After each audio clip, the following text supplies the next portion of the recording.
When I first started this podcast, the idea was to spotlight unsolved missing person cases in our community.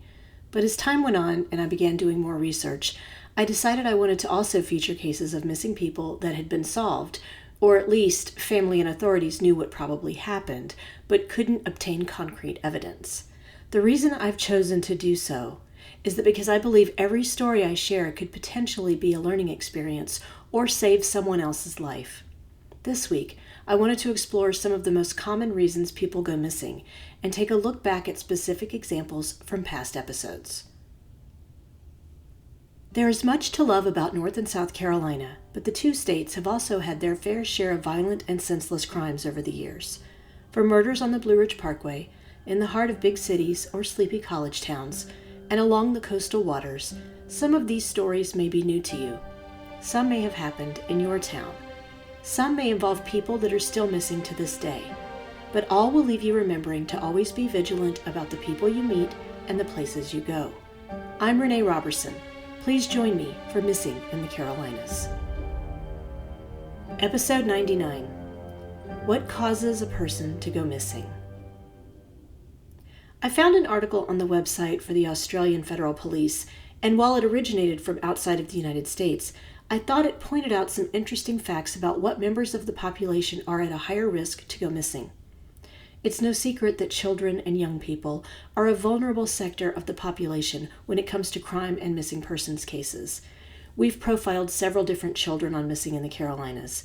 In fact, this week there was news related to the case of Madalena Kojikari, an 11-year-old girl who went missing from my community in November of 2022. I talked about Madalena's disappearance in episode 52, Not Reported Missing. As a quick recap, it was a guidance counselor at Madalena's elementary school that first became concerned about the girl's absence from school and attempted to visit her home. When no one answered the door, the counselor called her mother, Diana Kojikari, and asked that she bring Madalena into the school. But when she arrived, the girl wasn't with her. Police interviewed her at the school on December 15th, and that is when they realized Madalena had last been seen, allegedly by her mother, on November 23, 2022. The last known time she was in school was November 21st. Diana told police she didn't report her daughter missing because she was worried it would cause a conflict with her husband, Christopher Palmer, who was Madalena's stepfather. Both he and Diana were soon arrested for failure to report a missing child. Police learned that right around Madalena's disappearance, Palmer drove to a family home in Michigan to pick up some items. He later told them he hadn't seen Madalena for a week prior to that visit. Both Diana and Palmer accused one another of hiding the young girl.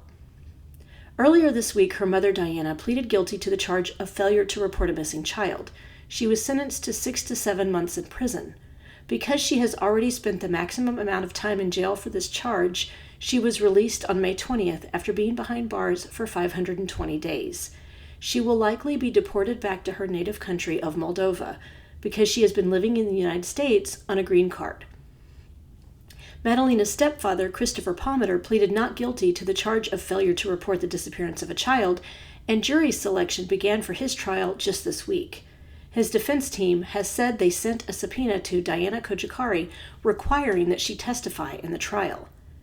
Madalena Kojikari remains missing, and her parents have provided no further information to the authorities. She was last seen wearing jeans, pink, purple, and white Adidas shoes, and a white t-shirt and jacket. She is 4 feet 10 inches tall, has dark brown hair, and weighs about 90 pounds. Officers ask anyone with information on Madalena's whereabouts to call the Cornelius Police Department at 704-892-7773 or the FBI at 1-800-CALL-FBI. To remain anonymous, call North Mecklenburg Crime Stoppers at 704-896-7867. Like Madalena Kojikari, a teenage girl named Tamika Pridgeon also disappeared from her home. We featured her case on episode 32, Missing Teen Girls in North Carolina. Tamika went missing from LaGrange on May 13, 2001. According to her mother, Cassandra Best, she dozed off while waiting for a visit from her boyfriend.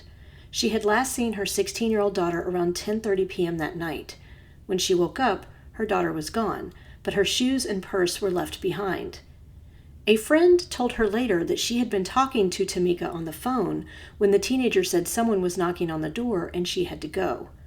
Cassandra later learned the boyfriend she had been waiting for had previously been convicted of a sex crime, kidnapping, assault, and theft. The police theorized he might have seen an opportunity to abduct Tamika while her mother was asleep, but Tamika has never been found and there is no evidence to support his guilt. In 2006, this same suspect was convicted of a sex crime that occurred after Tamika disappeared, and he has since been released from prison. At the time of her disappearance in 2001, Tamika Pridgen stood 5 feet 7 inches tall and weighed 165 pounds. She is black with brown hair with blonde highlights and brown eyes.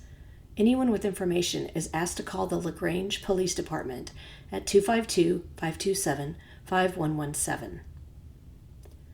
On the other side of the age spectrum, the elderly and those living with dementia or other cognitive impairments are also at a high risk to go missing. Rick Travis, a 66-year-old man from Spencer, North Carolina, was profiled in episode 18, Missing Runners in North Carolina. He had been a lifelong avid runner with 31 marathons under his belt when he went missing while out for a run on February 11, 2019. Prior to his disappearance, he had been diagnosed with a mild cognitive dysfunction memory loss, but he was determined to try and stick with his usual routine. His wife grew concerned when he didn't return home from his run that evening, especially with the temperatures dropping, and she alerted the authorities. While a silver alert was activated for Rick, he wasn't found until almost a year later, near the Yadkin River, near where he had last been seen running along US 29 and Interstate 85. Authorities believe he became disoriented during his run and either suffered a medical emergency or died from exposure. In episode 73, which I produced for Alzheimer's Disease Awareness Month, we featured the story of 81-year-old Hetty Dawkins, who went missing from her daughter's home in High Point on August 24, 2022. Reading Hetty's story struck a chord with me because my mother is currently helping care for her elderly parents who still live on their own. My grandfather has Alzheimer's disease, and making sure he remains safe and doesn't try to leave the property on his own has become a full-time job for his caregivers. Hetty left home in the middle of the night, which is something people with dementia are at risk to do. What is heartbreaking about Hetty's case is how the community worked tirelessly to find her and bring her home, but she was found deceased not far from the neighborhood she disappeared from, despite the best efforts from authorities and friends and family. People living with an intellectual or physical disability are also at a higher risk for going missing. The unsolved disappearance of Jamie Fraley from Gastonia, North Carolina is a prime example of this scenario. I talked about Jamie on episode 23, North Carolina Cases Featured on Disappeared. Jamie was 22 when she went missing and had been living with bipolar disorder and anxiety much of her life. She was living in an apartment and attending classes at Gaston Community College when she got engaged to a man named Ricky Simmons, Jr. Unfortunately, Ricky was arrested and charged with theft. While he was serving time for that, Jamie lived alone in their apartment. Because of her disability, she did not drive, so her fiancé's father, Ricky Simmons Sr., would often take her around town to run errands.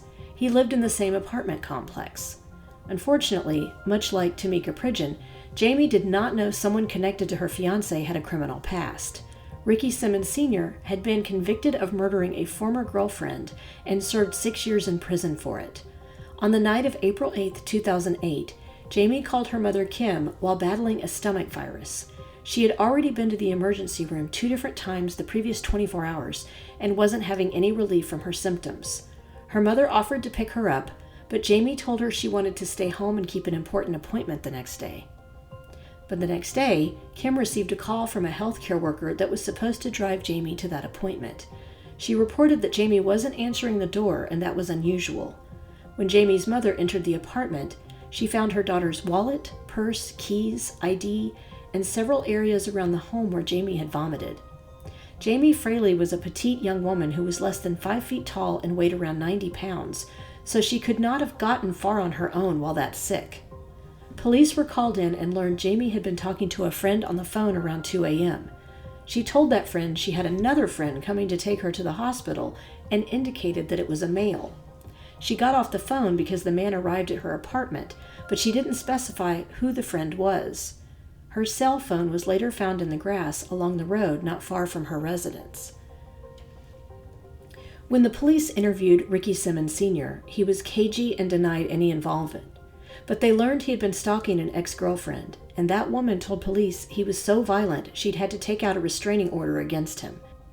Jamie's case has never been solved, mostly in part because Ricky Simmons Sr. suddenly passed away just a few months after she went missing. It appeared he had tried to hide in the car of his ex-girlfriend so he could abduct and possibly murder her, got trapped in the trunk, and died of a heat stroke. He never admitted to anyone before his death if he'd been the one to visit Jamie at her apartment that night, and his son was ruled out as a suspect because he'd been incarcerated at the time. Unfortunately, I've noticed being a college student also puts a person at risk for going missing, for a variety of reasons. College is a major time of transition in a person's life, and it can be really stressful. Episode 8, Missing College Students in the Carolinas, focused on just a few of these cases. Martin Roberts, who went missing from Boone, North Carolina in April 2016, may have been struggling with personal issues at the time of his disappearance. Another student from Boone took a solo spring break road trip to the border of Texas to visit one of her childhood best friends and was never heard from again after arriving. Jason Knapp was a 20-year-old mechanical engineering student at Clemson University when he went missing in 1998, and his disappearance never made sense to his friends and family. His car was found 30 miles away from his home at Table Rock State Park in South Carolina 10 days after he dropped out of sight. A receipt indicated Jason had entered the park on the afternoon of Easter Sunday in April 1998. Other receipts showed he had picked up a few items at the grocery store and eaten lunch at a Wendy's fast food restaurant. Cash and his checkbook were still in the car. There were no signs that he was depressed, struggling, or having problems with anyone. The one gun he owned was found back at his apartment, and he had stripped the sheets on his bed, as if he had planned to wash them when he returned. His mother was also confused because while her son liked to mountain bike, he wasn't a hiking enthusiast and had never mentioned going to Table Rock State Park before. An extensive search of the park turned up no signs of Jason, and eventually, in 2018, his parents requested that he be legally declared dead. Over the years, people have theorized that Jason could have been the victim of foul play. Perhaps someone abducted him and forced him to drive to the park, or he came across a serial killer such as Gary Michael Hilton. But no one can say for sure, since there were never any other clues that materialized. Before we continue, let's take a quick break for a word from our sponsors. Are you looking to level up your writing or learn a new skill? Whether you focus on nonfiction or are more inclined to creative writing, or want to learn how to put together a digital portfolio of your writing, Wow Women on Writing can help. Interested in podcasting? Check out a digital course I created called You Can Start a Podcast. During this pre-recorded webinar, you will learn the benefits of creating your own podcast, materials you need to get started, how to develop content that will keep listeners coming back for more, and ways your podcast can create supplemental income. I'll share examples of different types of podcasts, how to decide on a format, ways to handle the technology necessary for creating a podcast, how to develop your first few episodes, promotion and monetization ideas, and ways you can repurpose your podcast content. All written materials and resources are provided by me. I'll also give you a handout with information discussed in the webinar, along with suggestions for a few different types of podcasts to explore. Best of all, this webinar only costs $30. You can find it by going to wow-womenonwriting.com and clicking on the Classroom tab. I'll also post a link in the show notes. Here's your friendly PSA that if you haven't been using the skincare products from SkinX Erin, you might be doing it wrong. But it's never too late to do the right thing. The pre-cleanse oil is the best way, in my opinion, to thoroughly melt away excess makeup, sunscreen, environmental pollutants, and residual product buildup from your skin without stripping. I use their pre-cleanse oil every morning and night, followed by my daily cleanser for fresh skin. And here's another tip for the upcoming summer season. Before you go out in the sun, apply the hydrating beauty oil because it helps rehydrate the skin, reduces inflammation, and repairs the skin barrier. After spending the day in the sun, the Perfecting Night Oil accelerates healing, prevents peeling, and can quickly help a burn turn into a tan overnight. Try it. Go ahead and treat yourself with 10% off your order using my code MissingCarolinas10. I'll include a link in the show notes for you. And now, let's get back to the show. The abduction of a female college student in South Carolina in 2019 has helped raise awareness of how to stay safe when requesting a driver from a rideshare company. In March of that year, 21-year-old University of South Carolina student Samantha Josephson disappeared from the Five Points Entertainment District after she got into a car she thought was her Uber. Samantha was a senior from New Jersey who was studying political science. She had already secured a full scholarship to the Drexel School of Law in Philadelphia after graduation from USC. Samantha was alone when she put in the request for an Uber around 2 a.m. outside a bar called Bird Dog. A bouncer who knew Samantha confirmed seeing her get into a black Chevy Impala, but when she didn't return home that night, her roommates grew concerned. They had no idea that she had mistakenly gotten into a car that was not her Uber, and the driver, 24-year-old Nathaniel Rowland, had the childproof feature activated on the locks in the car. But by then, it was too late. A little more than 12 hours after she was last seen getting into a car outside the bar, turkey hunters discovered her body in Clarendon County, about 65 miles from where she was abducted. Her autopsy determined Samantha had died of multiple sharp force injuries, including more than 120 stab wounds. Police viewed video surveillance footage from outside the bar that showed Samantha getting into the black 2017 Chevy Impala. When they saw the same car driving around the Five Points area the next day, they pulled it over. The driver was Nathaniel Rowland, and he attempted to flee the scene on foot before being apprehended. Officers could see what looked like large amounts of blood on the inside of the car. During Rowland's trial, an analyst with the South Carolina Law Enforcement Division said footprint evidence showed Samantha had likely tried to kick her way out of the backseat window before being stabbed to death. Other evidence introduced at the trial showed Samantha and Rowland's cell phones tracking together as the car left Columbia. While at some point Samantha's phone stopped being tracked, Rowland's continued all the way to East Sumter County, where Samantha's body was found the next day. Rowland had grown up in that area. His phone was also tracked close to a Wells Fargo ATM, where someone, police assumed it was Rowland, unsuccessfully attempted to access Samantha's account with her debit card. SLED forensics experts testified blood found on Rowland's shoe was highly likely to be Samantha's, and Rowland's DNA was found underneath Samantha's fingernails. Her blood was on the suspected murder weapon, a knife of Rowland's. He had tried to sell Samantha's iPhone in Columbia only hours after she was murdered, but the owner of the cell phone store refused to buy it because Rowland asked for too much money. Authorities also found Samantha's blood on cleaning supplies that had been discarded in a dumpster behind the home of Rowland's girlfriend. She testified at the trial that she had seen blood in the backseat of the car when he drove her to work the next morning, and she had seen him cleaning blood off a knife. She recognized his car on the news from the 5-point surveillance footage, but said she was afraid to report him because she was scared for her and her daughter's lives. The jury deliberated for only an hour before returning a verdict of guilty in the kidnapping, murder, and possession of a weapon during a violent crime charges. On July 27, 2021, a judge sentenced Nathaniel Rowland to life in prison. At his sentencing, Rowland said the following: "I know I'm innocent, but I guess what I know and what I think really doesn't matter. I just wish the state would have done more in finding out who the actual person was instead of being satisfied with detaining me and proving my guilt." The judge was not convinced. He told Rowland, "The evidence is so substantial in this case pointing to your guilt, and I emphasize it and re-emphasize it because of the horrific and most brutal nature of this crime. It could not be worse. It's the most severe murder that has occurred, that I have been a witness to as far as presiding in court or participating in as a lawyer.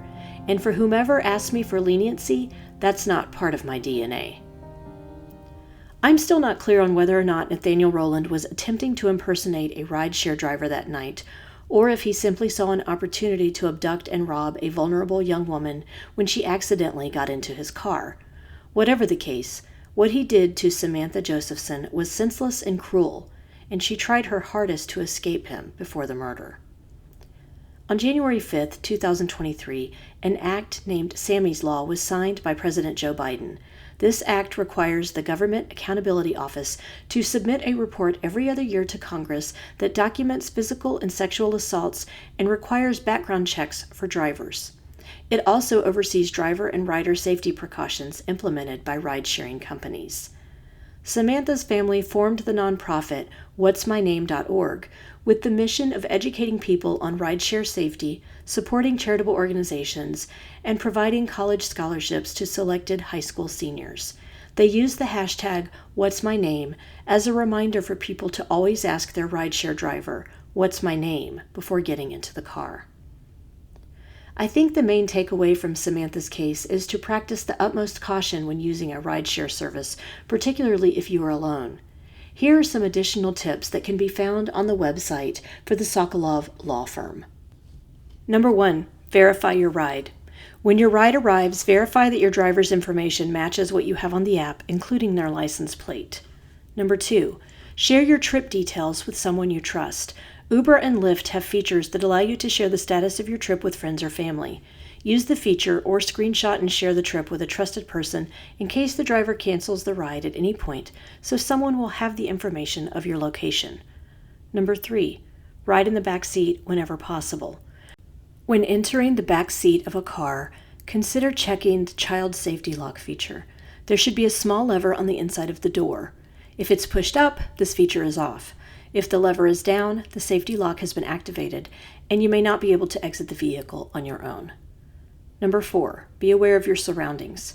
Track the route on your phone and make sure the driver is taking the directions you would take if you were driving to your destination. If you believe your driver is going somewhere other than your intended destination, consider asking where they're going or calling someone who may be waiting for you. Number 5, don't share personal information, such as your phone number or place of employment, with your driver. Number 6, trust your instincts. If at any time you start to feel uncomfortable during your ride, ask the driver to pull over, cancel the ride on your app, or call someone so that they know where you are. Number 7, call for help. Uber and Lyft have a safety feature that allows you to contact a safety agent during your ride, where you can communicate via text. And number 8, report abuse or harassment. If you were abused or harassed by a Lyft or Uber driver, you should report the driver to the rideshare company as soon as it's safe to do so. In the case of Liz and John Calvert, who went missing from Hilton Head Island, South Carolina in 2008, I believe they disappeared because they confronted a business associate over missing funds. John was 47 and a mechanical engineer, and Liz, 45, was an attorney based out of Georgia. They had been married for 10 years and owned several different businesses on Hilton Head Island, including the Harbor Town Yacht Basin, Town Power Boats, and Harbor Town Resorts. They divided their time between living in Atlanta and on a yacht on the island. They worked with a property management company called the Club Group, where a man named Dennis Gerwing served as the chief financial officer. The office for the Club Group was in the Sea Pine Center on the island. Gerwing had managed the finances for the companies the Calverts owned before they purchased them, so they kept him on after they took over. But Liz, who worked as a tax attorney in Savannah, became suspicious that there was money missing from some of their businesses. She estimated it was more than $100,000. She tried to talk to her husband about it, but he at first brushed aside her concerns. Still, Liz wanted to arrange a meeting with Dennis Gerwing, and they did so in his office on the evening of March 3, 2008. John was supposed to meet her there. The next day, they both missed appointments, and their colleagues grew concerned when they couldn't find a sign of them on their yacht. When police talked to Dennis Gerwing, he said they had gone by his office the night before around 6:15 p.m., but the subject of the missing money had not come up. There were many circumstantial facts in the case that led to Dennis Gerwing being the main suspect in their disappearance, and I talked about those in episodes 5 and 6 of Missing in the Carolinas. Gerwing died by suicide before he could officially be arrested, leaving a note behind taking responsibility for their disappearances. He never provided further explanation other than it happened at Sea Pine Center. There are members of the community that believe that Gerwing was murdered and the scene staged to look like a suicide. But the bodies of Liz and John Calvert were never found. I found an interesting study on the NamUs website titled, "How Prevalent is Violence in Missing and Unidentified Persons Cases?" It stated that NamUs has records for more than 21,000 active missing person cases and almost 14,000 active unidentified persons. Violence is one of the many reasons a person can go missing. In this study, researchers used text mining of NamUs case entries to classify cases as violent or nonviolent based on designated keywords, and then they examined further information such as manner of death, DNA availability, age of cases, and types of violence recorded to characterize the role of violence in missing and unidentified persons cases.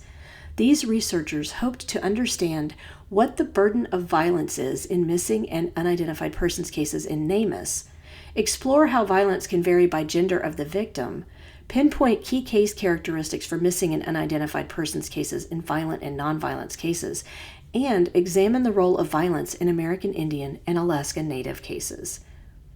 The research from this study revealed that violence was more common in cases involving females versus males for both missing and unidentified persons. Physical violence was the most common form of violence for males and females. Cases involving violence were more common in an older age of case groups, meaning cold cases, than the younger ones.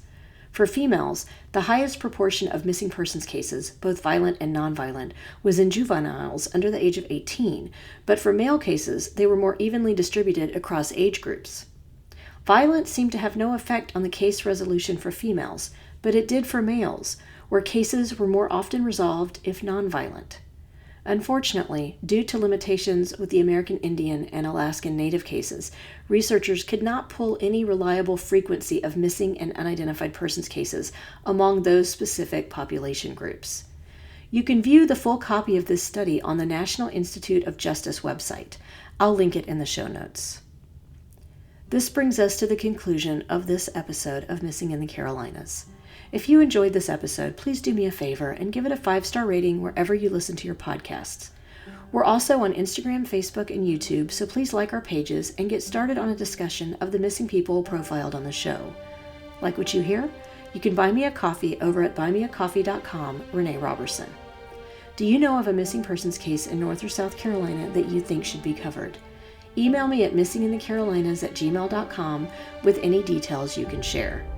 And don't forget to check out our sponsor, WOW Women on Writing, and the great programs and writing contests they have to support writers at wow-womenonwriting.com. Treat yourself to a skincare kit from SkinX Erin with my code MissingCarolinas10. Cover art for this podcast was designed by Macintosh Multimedia. Sound editing is provided by Daniel Robertson. Thanks so much for listening.